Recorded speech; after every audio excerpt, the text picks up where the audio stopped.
Catholic social media is very excited about the election of a new pope. After years of claiming that Pope Francis was the Antichrist, they now claim that the next pope will be the Antichrist. We sit down with Father Joseph Iannuzzi to discuss the Antichrist and ask him, will it be the pope? You wrote a book, Antichrist and End Times. The many alleged seers today suggest that the Antichrist is already a high-ranking cleric. Can the pope be the Antichrist? Not the Pope, no.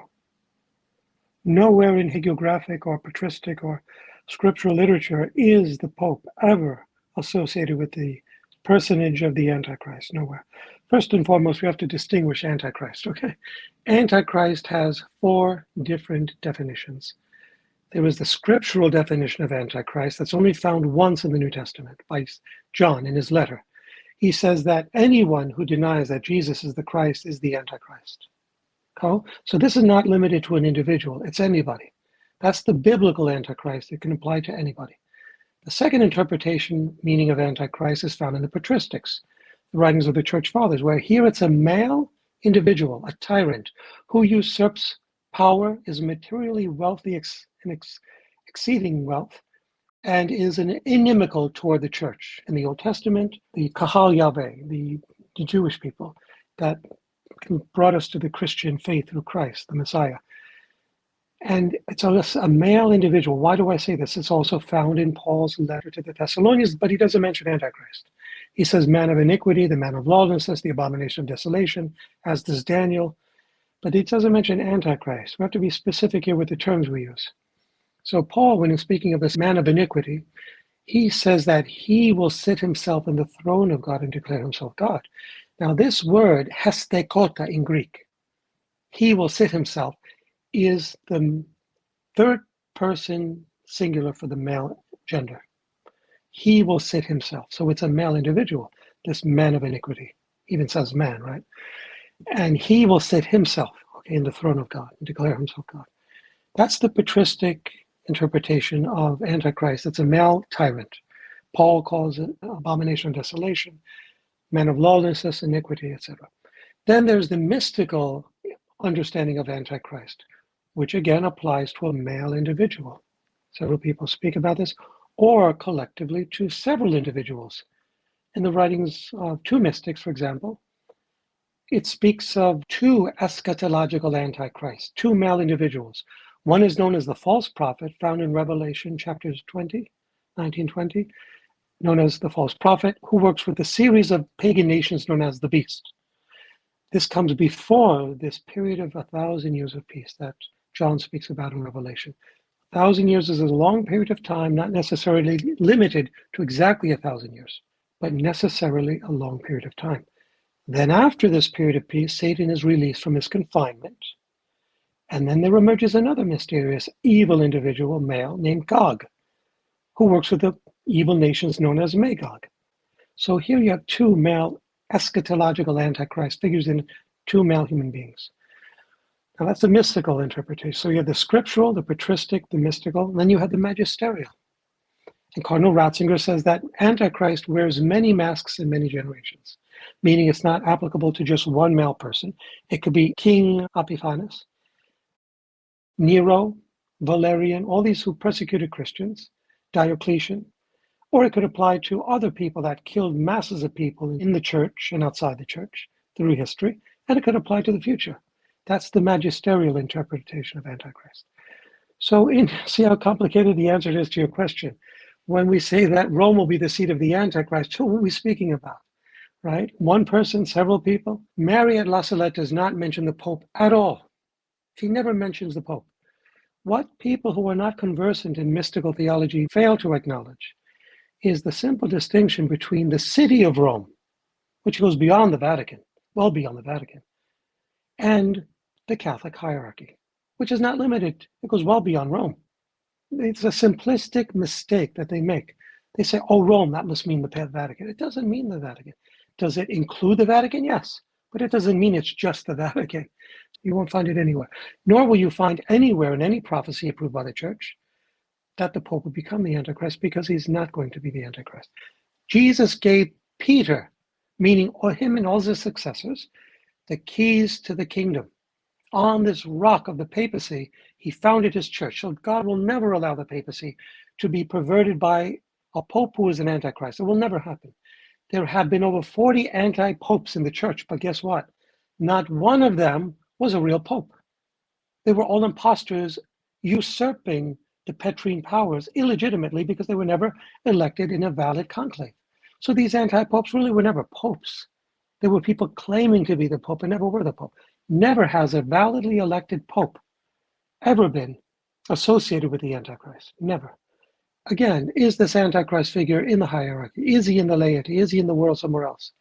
I put out a book entitled Antichrist in the End Times, in which I show historically every Antichrist ever identified has always come from the Middle East area. And I show you that in the scriptures, where it talks about Ag, King Ag, Agag, which God comes from in the book of Revelation. They're all connected. He's a male tyrant. He always has these three qualities. A male tyrant, inimical toward the church. He hates the church. He wants to destroy the church. And three, he is excessively wealthy. Martha, if I can have your attention. I'm getting my resources in front of me. You got resources. I mean, this is supposed to be 5 minutes. You're not supposed to be a 30-minute book here. No. I just have little printouts. Well, Martha, some people are Antichrist this and Antichrist that. We've seen a lot of excitement about the Antichrist. You know, C.S. Lewis argues that many Christians have an unholy fixation with the demonic. And I would say that many Christians have an unholy fixation with the Antichrist. And I also think that some people take advantage of this unholy fixation and they put out on social media salacious content. But I'm interested in what you have to say about prophecy and about this new pope being elected. When it comes to the Antichrist, I have been hearing for many years people who do not agree with the way certain things are being said by the Vatican, by our Pope before he passed. Some even going as far as claiming that he was the Antichrist. This fixation of the Antichrist, I am one who's actually, I love studying prophecy. I love the messages of La Salette, of Akira, of Garabandal, Fatima, all of these prophecies, Father Gobi, the things that were said to him. And do I know the Antichrist? I hope not. Do I believe that there is this individual? Yes, I do. I mean, we have it in scripture, we have it in the patristics, we have it in prophecy. And it's frustrating for me to hear so many things about the Antichrist is this person, the Antichrist is that, like King Charles is the Antichrist. Well, I wouldn't let it bother you, Martha. I wouldn't let it irritate you either, because the internet's the internet. Prophetic groups, right? Prophetic groups of people and social groups who get into prophecy, whether Christian or Catholic, for a long time have had the tendency to get excitable and get a little wacky and to misinterpret the prophetic word completely. You remember during COVID, prophetic groups across Christianity all were interpreting things completely wrong. The 1990s, you were just a young girl then. But in the 1990s, it was buck wild with a lot of end times crazes. All through the 1800s, there were many Christian groups with all kinds of doomsday, end of the world, Jesus is coming again, cults and movements going on.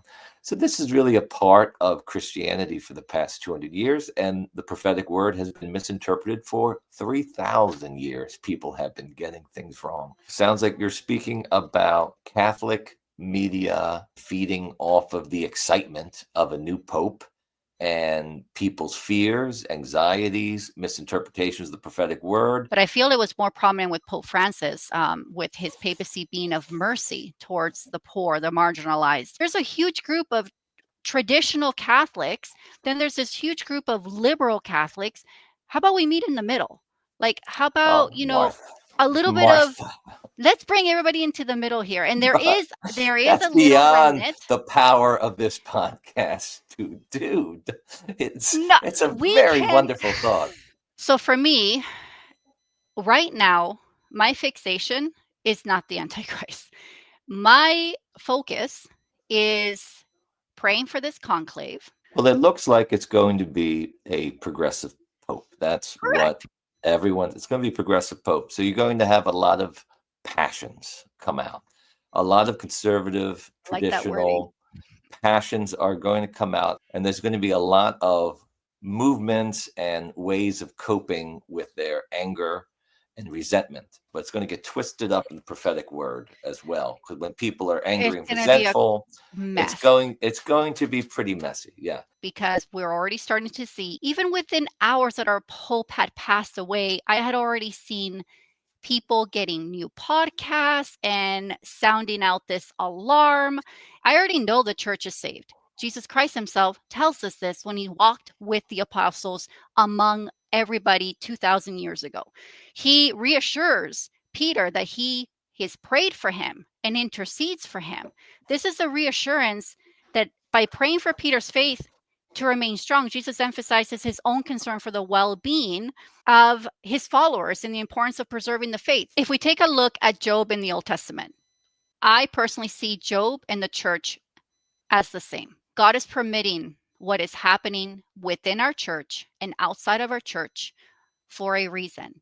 There is, after this trial and tribulation that we are going through, and it's only going to intensify, there's going to be a very small remnant of people that are going to have that supernatural faith. The faith is there because Jesus told me in scripture the promises that he made to us. Jesus is not somebody who's going to give us false promises. He is the truth, the way, and the life. So we're going to go through these trials. How about we just go through the trials with prayer in our hearts, with faith in our hearts, and stop acting like, deer caught in the headlights. Like we're acting like we're surprised by this. We shouldn't be. The final plan is God's, and he's the one in control of this, of everything. The gift of living in the divine will sets us free, protects us, even the places where we reside, despite all the evil around us. So we should have nothing to fear, but rather, with great trust, turn to God, to his mercy and his will. If we do our best, God will do the rest.